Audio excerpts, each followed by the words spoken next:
15 number question है निम्नलिखित को सरल करें।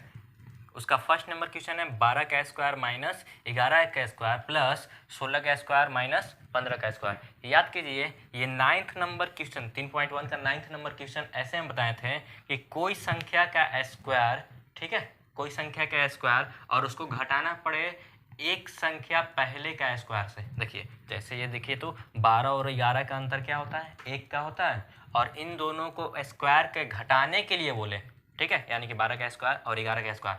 बस कुछ नहीं करना है, इसका स्क्वायर भी नहीं करना है, इसका भी स्क्वायर नहीं करना है, दोनों को घटाना भी नहीं है।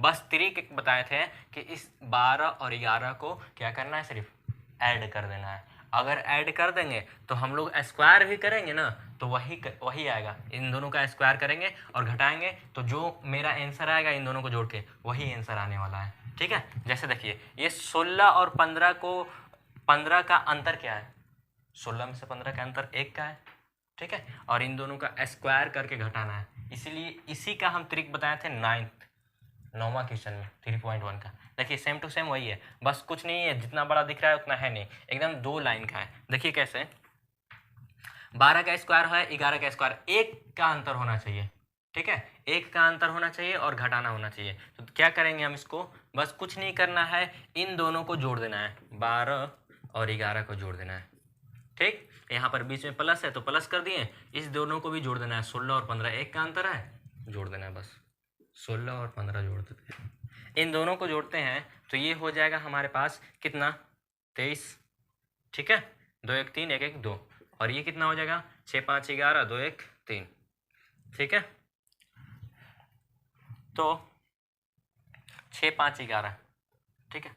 अब इन दोनों को जोड़ेंगे तो कितना आ जाएगा हमारे पास 54, यानी कि 54, ये हो जाएगा हमारा आंसर। बताइए तो ये बड़ा था, दिखने में तो बहुत बड़ा लग रहा है, वैसे ही देखिए दूसरा भी वही है, सेम टू सेम है, 25 का स्क्वायर और 24 का स्क्वायर, 1 का अंतर है, ठीक है। बस कुछ नहीं करना है, बस देखना है कितना का अंतर है इन दोनों के बीच में, 24 और 25 के कितना का अंतर है, 1 का अंतर। 16 और 17 के बीच में कितना का अंतर है, 1 का अंतर। बस कुछ नहीं करना है, दोनों को जोड़ देना है। देखिए 25 प्लस 24 माइनस 17 प्लस 16, माइनस क्यों दिए कि इसके बीच में क्या था, माइनस था, और यहाँ पर प्लस क्यों दिए, क्योंकि प्रश्न दिया था यहाँ पर प्लस, इसलिए प्लस दिए, ठीक है। अब देखिए इन दोनों को जोड़ते हैं, 5 4 9 हो जाएगा और 2 2 4, यहाँ घटाएंगे 7 6 13 हो जाएगा और 2 1 3, इन दोनों को घटाते हैं तो आ जाएगा 6 और ये कितना बचेगा 1, ठीक है, ये आ जाएगा हमारा आंसर 16, ठीक।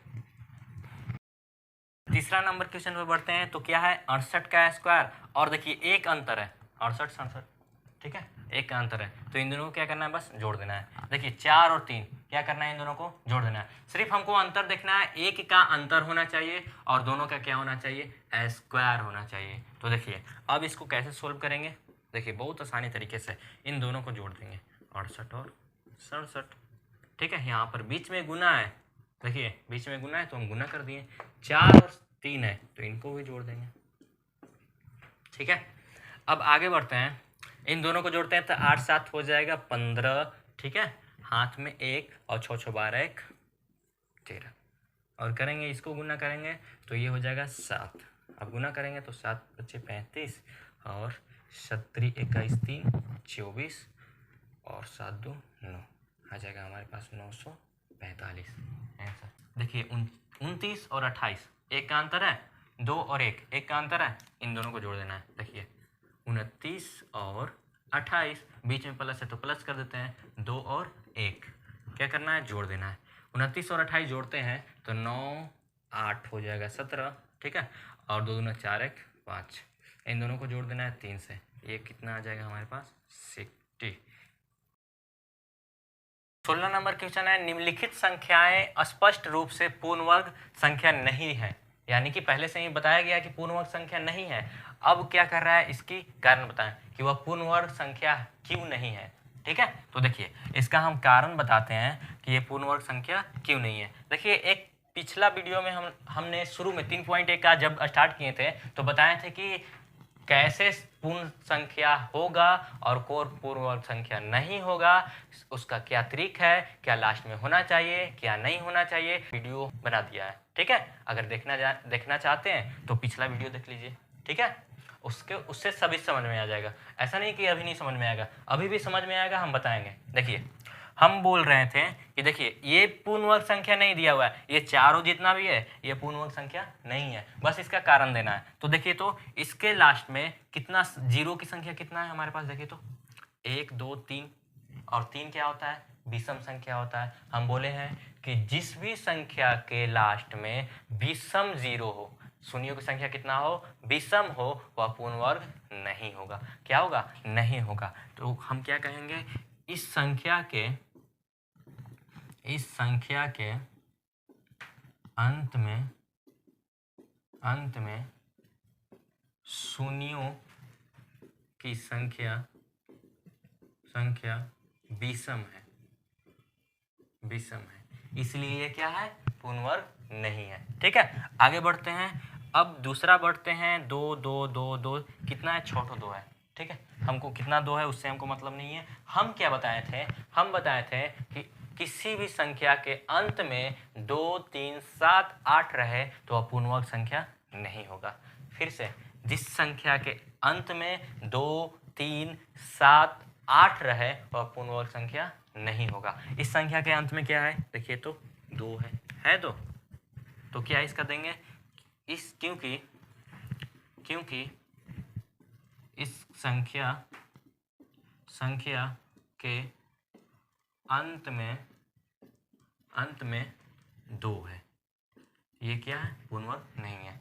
अब आगे बढ़ते हैं तीसरा में। तो तीसरा देखिए, तीसरा में शून्य की संख्या है। तो देखिए तो कितना शून्य है, 1 2 3।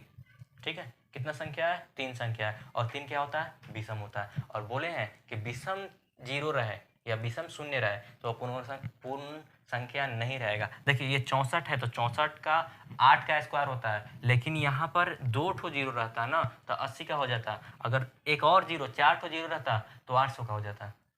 ठीक है, लेकिन यहाँ 3 ठो जीरो है, तो ये पूर्ण वर्ग संख्या नहीं है। क्यों नहीं है, तो क्योंकि